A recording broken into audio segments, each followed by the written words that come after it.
JBR Podcast. Wake up and check it out. Where the music and life connects. Let's go.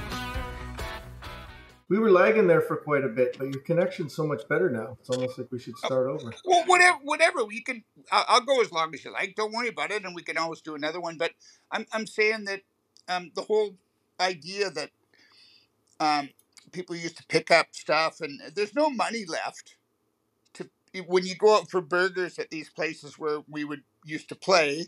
A burger and a couple beers is like $75. So there's no money left for us. Yeah, it's totally crazy. Yeah, I mean, I went out to the Heritage Grill to see Tim Hearsey, and I mean, we had a couple crappy burgers and a couple of crappy beers, and it was $100. No, absolutely. But let's take a note here because your connection is so much better right now. Okay. Yep. I wanna circle back on some of the things that we just talked about. Yeah. Because James, I got all the time you need. Yeah. Perfect. Then we're gonna kind of revisit some of these things just because Please. I think the connection you got me now. We just had some technical difficulties with the networks, and things are good now. So let's circle back because people are just seeing this now for the first time. So when I opened up, I said on how you got started in the music business and the rock shop. And I thought that those stories you were saying were absolutely fabulous. So I want you to talk because I'm here to listen. Okay, well, like I say,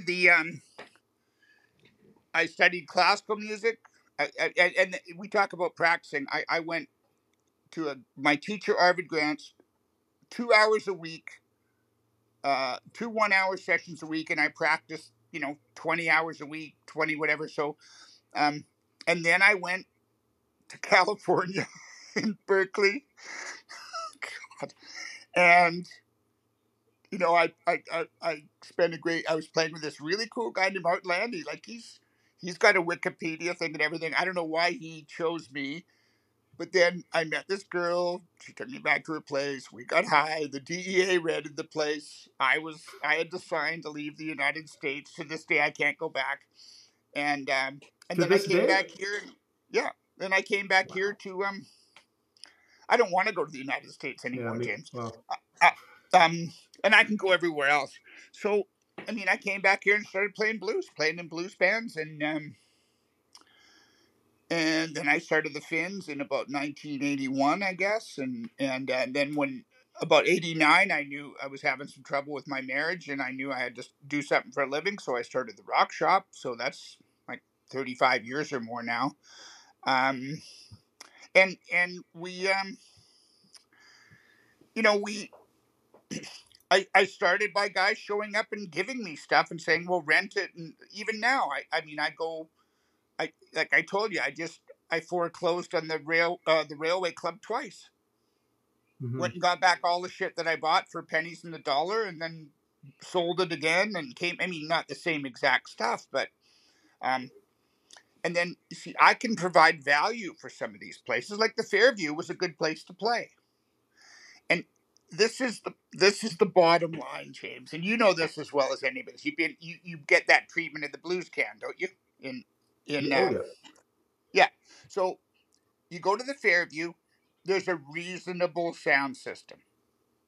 There's a sound guy that's fairly easy to work with. So you play and you go home, and it's busy enough, so it all works. Isn't it great when there's a sound guy and you go in there and I want a little more monitor but you can't have less than what the Fairview had. No, and the sound guy is the most important thing. I always say that's the guy I want to become best friends with because he's got the suck button. He's going to make me good or bad. In many cases, no matter how well I play, if there's feedback running. Yeah, no. And I've got a story. Actually, I've got a story for you. I know that you're going to come into some stories, but this is a Nigel Mack story. I toured with him we did a gig in Dallas. I know, I saw your face.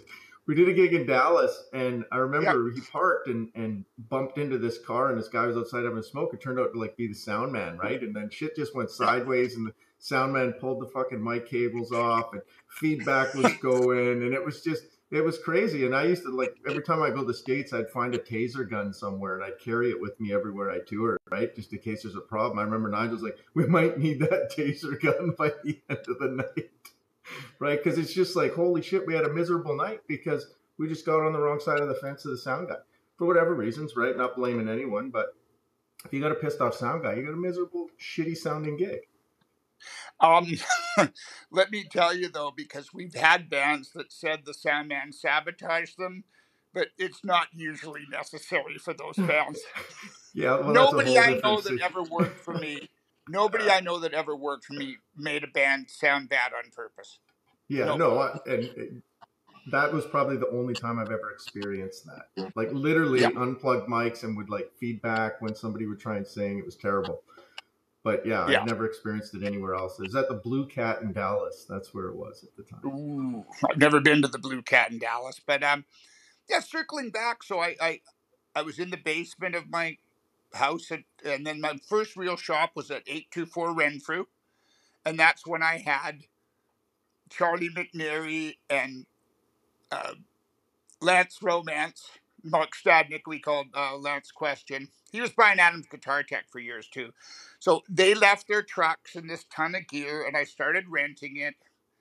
And I had systems in the clubs, California Dreamin', um, Newton the Fraser Arms, and that was the thing. At one point, I mean, you know Ricky Reniff, don't you? Yeah, I played with Ricky on Sunday. I play with him a lot these days. Okay, so Ricky came to my shop in 1990 with Boink, the sound guy, and Brian Poulsen, and it was Gallus. Shane Gallus was the drummer. So they took a huge cube van, huge sound, huge lights, and the cube van. They went everywhere. I remember the transmission died in freaking Medicine Hat, and so, I mean, I've been working with Ricky since 1990.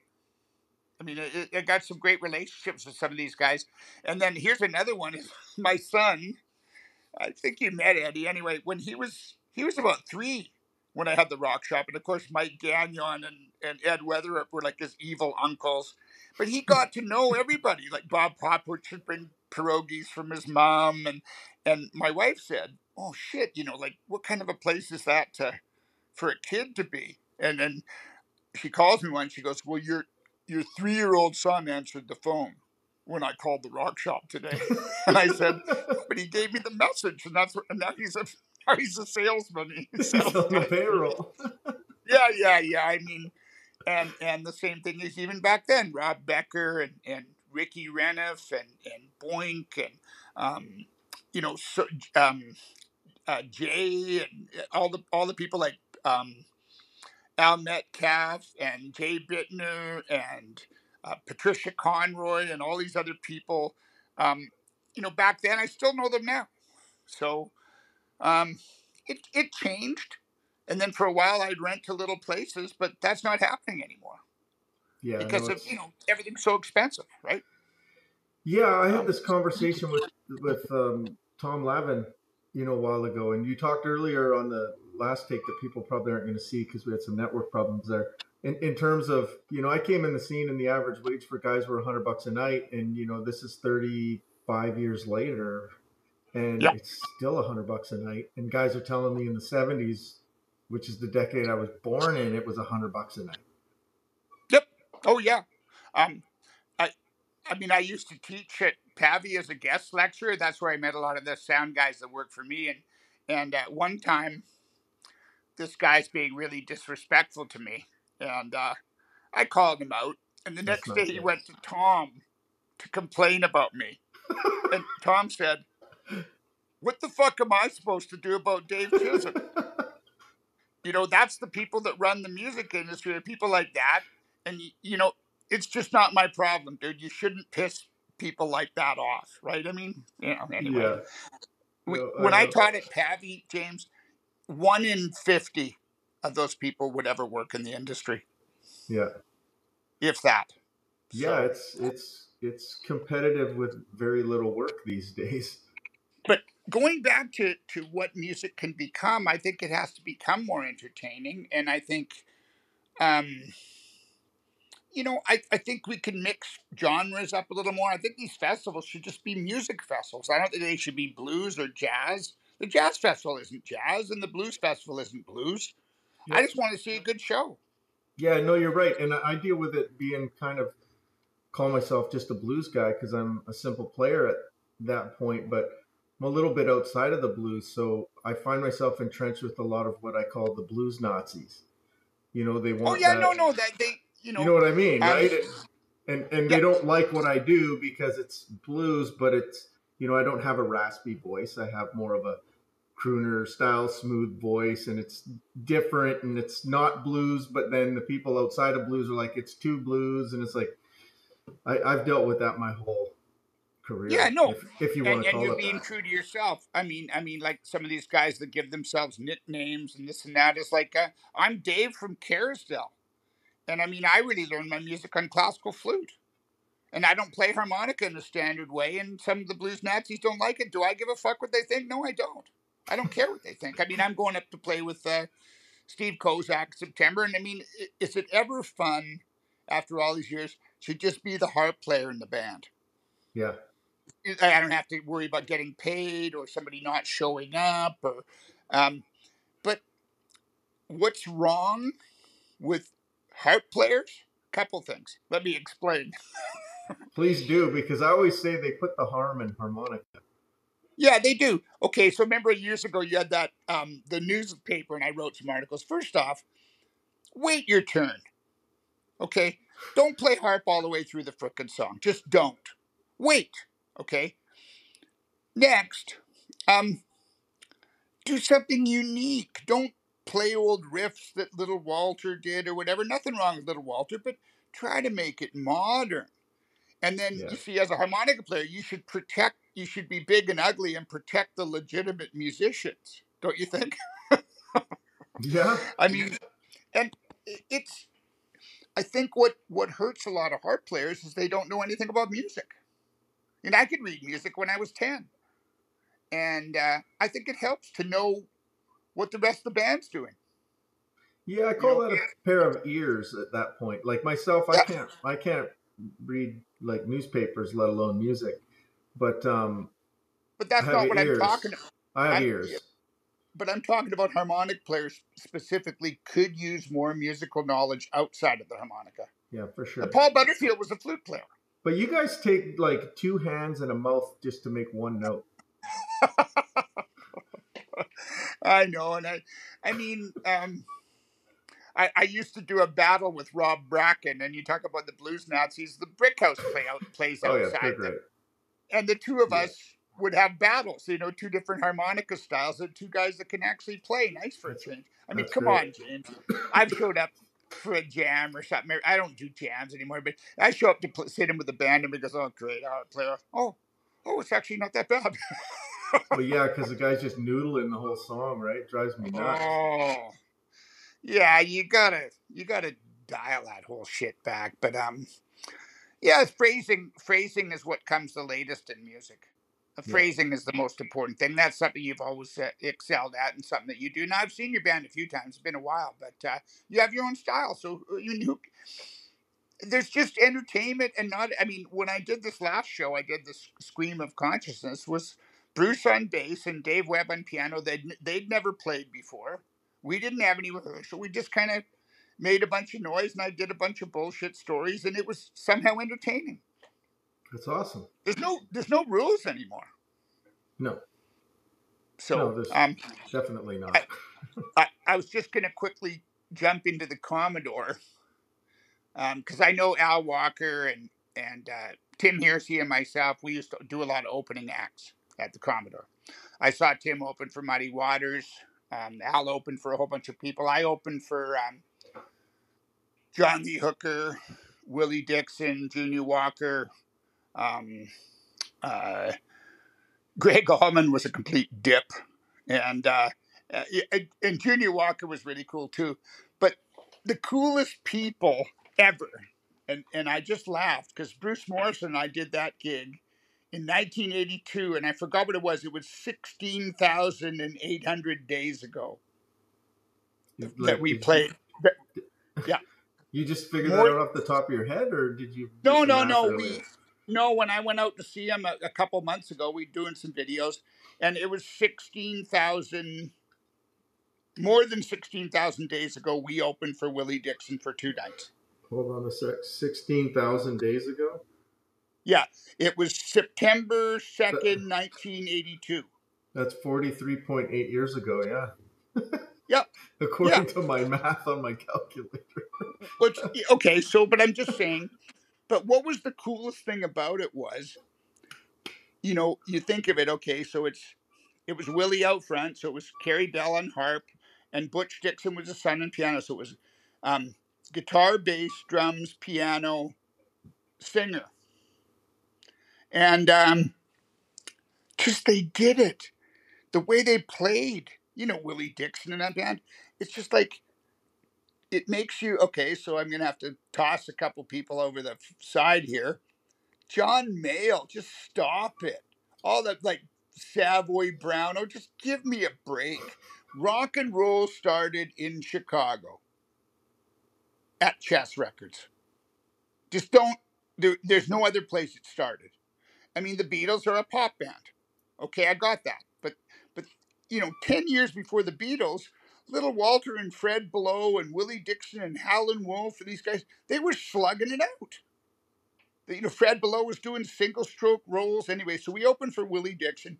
And what we found out was so cool because we didn't meet Willie, but we got drunk with Carrie Bell and Butch Dixon, Willie's son, 2 nights. And that was the first time, come on, you know what it feels like when somebody who's really cool thought we were cool or pretended to think that we were cool. Who knows, right? Like Butch Dixon. These are friends of Finn's, and these guys can play the blues. But you see, Chess Records wasn't just a blues label. The first big hit on Chess Records was Gene Ammons on tenor sax doing My Foolish Heart. Ahmad Jamal, a great jazz piano player. But these guys all knew each other and hung out. And when Butch Dixon was a kid, he wanted to play football, but his mom said, you have to learn an instrument. So he learned how to play piano from Lafayette Leak. And I remember that he said being in the studio, and there's Ahmad Jamal, and I don't know if you know his stuff, but you can go find it. And Jamal's coming in and doing an album, and Butch asks Lafayette Leak, well, what's this all about? He goes, that's the shit, man. That is, to me, still the best piano player I've ever seen is Ahmad Jamal. But it's neat that Gene Ammons went drinking with Little Walter. That these guys all knew each other, not just a little bit, but just imagine the music that happened at Chess Records. I mean, that's Chuck Berry and Bo Diddley and Howlin' Wolf. I was lucky enough to see Howlin' Wolf for 3 nights in a row downtown Vancouver at the Egress. So I'm just old enough to have gone in underage and seen some of that amazing shit. I worked at Oil Can Harry's, and that's when the original Tower of Power was playing. B.B. King, the big band, 2 trumpets and 2 tenors and an alto, and so yeah, I mean, I love music. I'm so lucky that I've been able to do this, but it's not just luck, James. No, luck comes with talent. No, but the thing is with me, it doesn't matter if I'm sitting with my grandkids or I'm talking on the phone at the shop or I'm playing on a stage. I just do a Dave thing. I mean, I'm not a sound guy. I mean, I can play harmonica and sax and sing a bit, but it's just I'm a full-time Dave, and I'm lucky to be able to have done that. But people that aren't salesmen, I know you work in business. Salesmen are everything, and being a salesman is an occupation. It's a trade. Yep. And I'm way better at it now than I was how many years ago. And it's like, that's what drives every product. Who's selling it for you? 100%. And I'm not the least bit ashamed to say I'm a salesman more than I'm anything. Yeah, and speaking of sales, we talked about the rock shop earlier, and you talked about some of the challenges, I guess everybody faced when COVID hit. But what's happening with the rock shop now? What are you doing on there? You mentioned you pivoted a little bit because of how the markets and the industry and everything are going. But right now I have I put a system in the Cobalt, so they own it. I put a system in the Fox, and they bought it. I have a system in the Rio that I rent to outside clients and to the Rio. I have a system in an LGBTQ place called the Birdhouse that's really fun.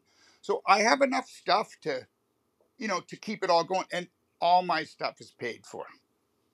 So I was going to say about this, right? Just last week, I sold, $3,000 worth of stuff, amps and because it's good stuff and it's affordable. Even okay. For example, I did a show. It was called Rib Fest, and it was just at the park right near between my house and my shop, right in my neighborhood.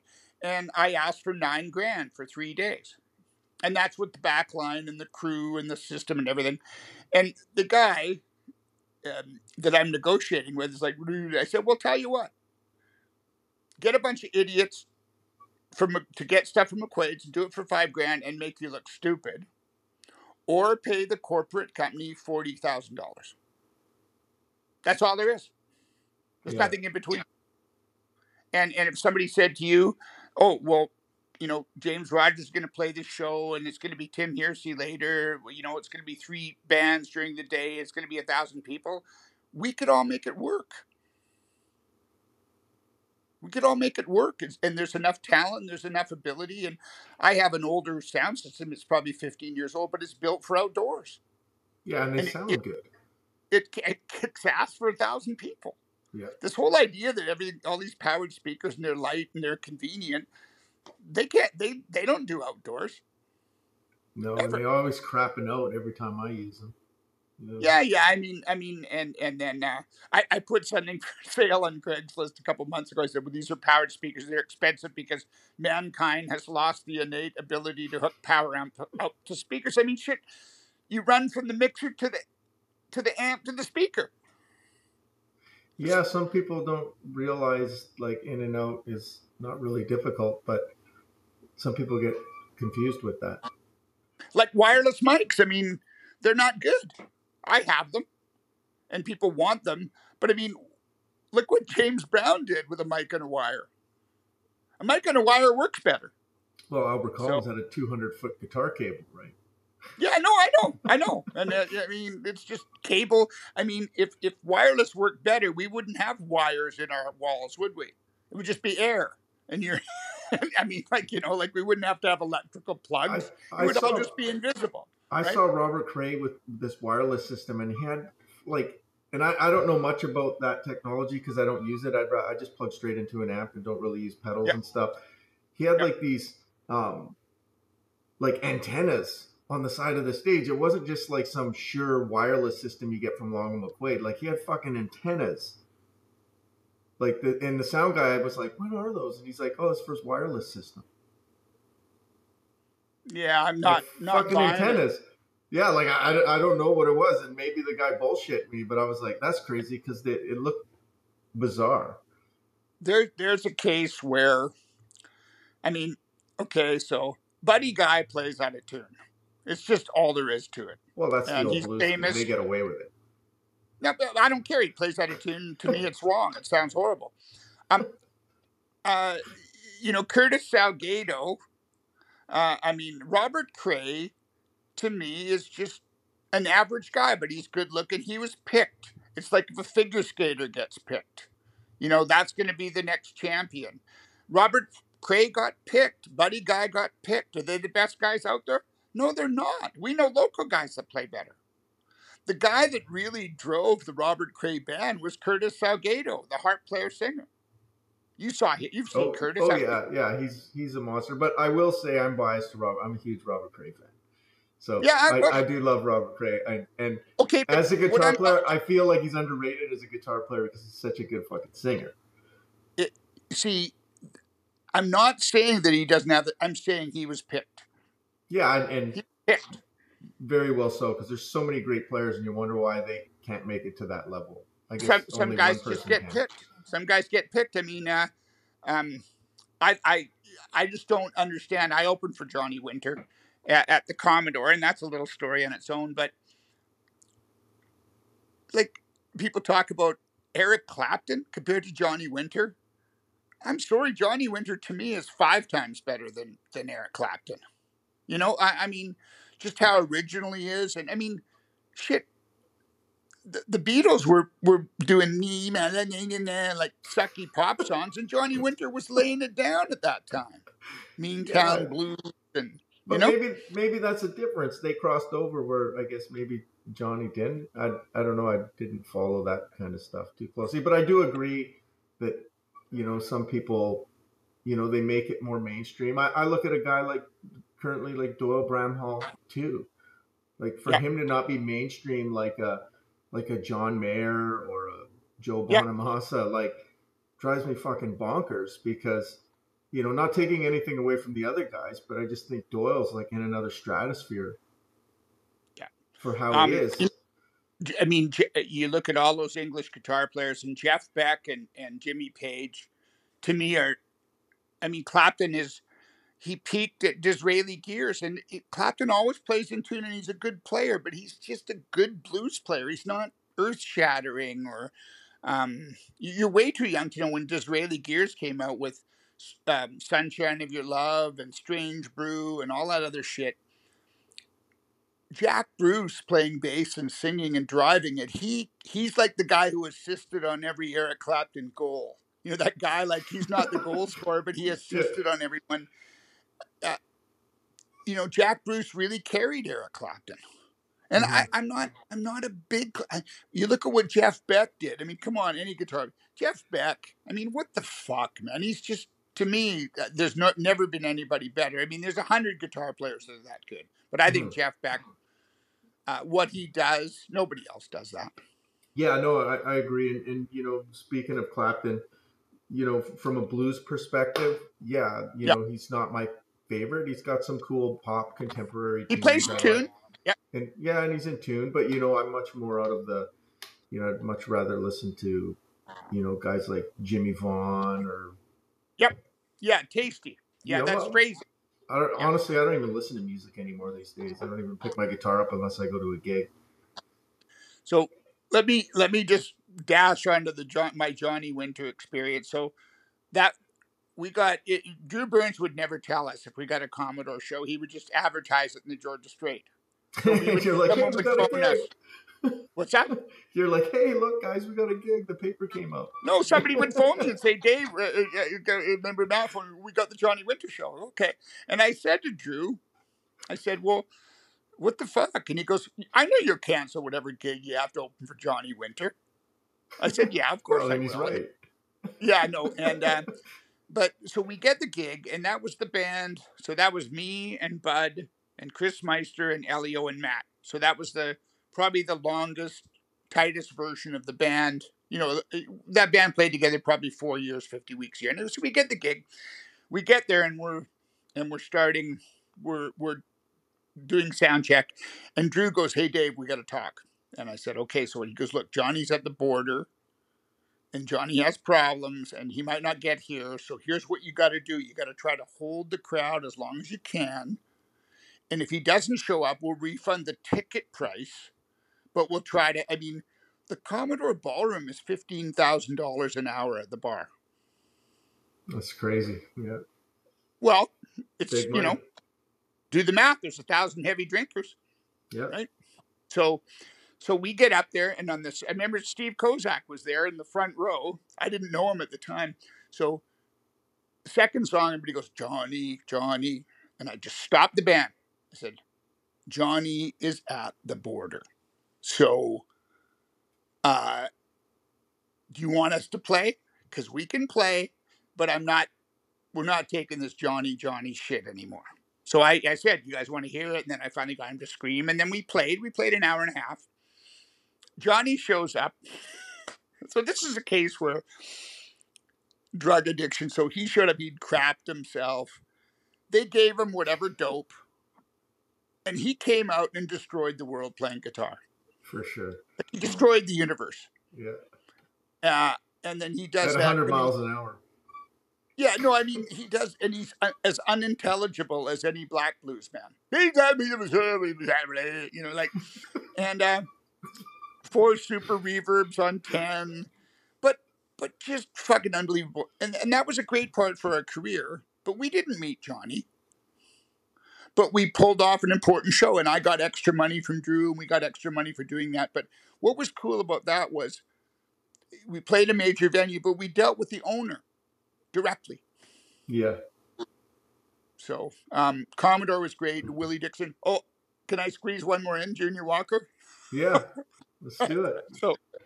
So and you know who Junior Walker is, Shotgun, and how sweet it is, and all this other stuff. So we open up, and he goes, "Oh yeah, you're a sax player too." So he was hanging out with us backstage, and I don't know if you remember, he did a sax solo on "Urgent" by Foreigner. Yeah. It's urgent. Anyway, so here's the story real quick, is that they were trying to get a good solo, and then one of the guys at that said, well, Junior Walker's playing down the street, so they get him to come, and he's tired. He says, well, look, I'll do like 5 shots at it, and then you pay me, and then I'll go home. So the engineer takes it, and he makes it into that great solo that we've heard, and it's a big hit. So Junior Walker says, well, those guys called me up, and they said, we're doing this, whatever, 10-city tour. We'll give you $5,000 a night to just play the solo. And he goes, well, yeah, of course I'll do that. And then he says to me, he says, you know, Dave, those guys were big rock stars, and they were super cool, and they treated me really well. But he said, I got to tell you, Dave, the pussy that those guys get.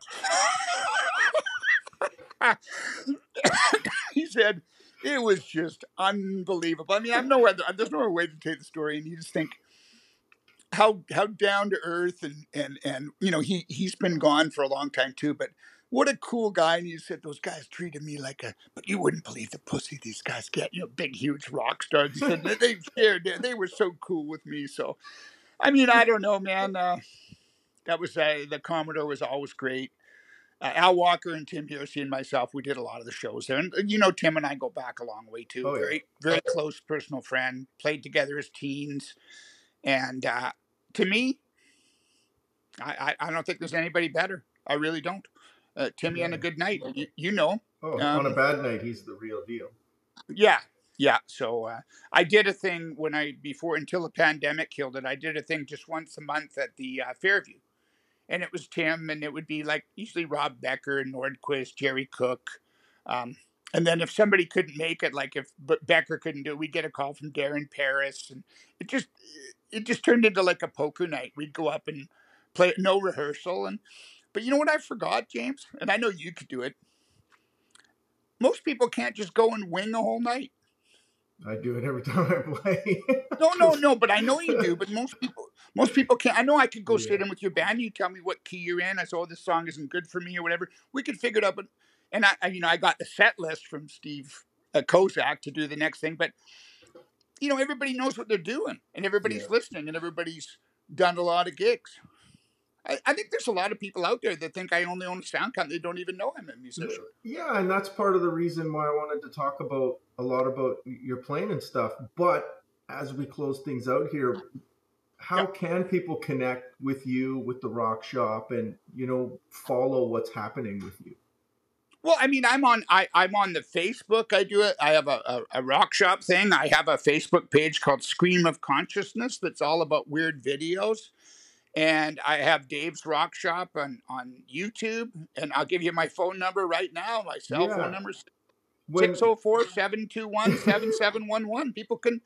I am totally into being a businessman and doing what I'm doing and talking to people unless I'm disrespected. Get anybody to call me. I have a hell of a time. And the worst that can happen, James, is you come to the shop and you're somewhat entertained and you leave. You go home. And I'll get your socials from you when we're done, and then we'll put them here as well so that people can connect with you. But I'll go any. Yeah, are we winding up? I'll go any other time. We finally got it together. We finally got our shit together. But you know, before we close out, is there anything else you want to mention? You want to say some final goodbyes to everybody? I really miss a couple of my friends, Matt Steffich, Chris Meister, and I've got some. I'm so lucky to have worked with people like Tim, Elio Martelli, some you know, the friendships, really talented guys, and all of us. None of us are blues Nazis. We're all the other guys. So there's only entertainment and non-entertainment. For sure. You know? Good and I still think I'm more influenced by J.S. Bach and Gene Ammons than by any harp players. So I mean, hell with the Nazis, but we'll have to do with it. You and I will have to play a couple songs together in the next few months. We'll have to find a way. Absolutely, we will do that. Yeah. It's good to touch base with you and see what's going on, and be sure to send me those links so I'll get them in here for people to follow what you're doing and connect with you. I'll send it. Thanks so much, James. Yeah, thank you. Okay, I've known you since you were 13, and now you're all grown up. Yeah, well, did any of us ever grow up? When the last episode I posted, I said I was going to have you on here, and I said, Dave and I have known each other for many years, and I remember that day you came up to me and you said, why we get along? Because we're both assholes. You remember that? I do. I think that was in your shop when I was buying some gear off you. Yeah, exactly. Yeah, that's exactly right.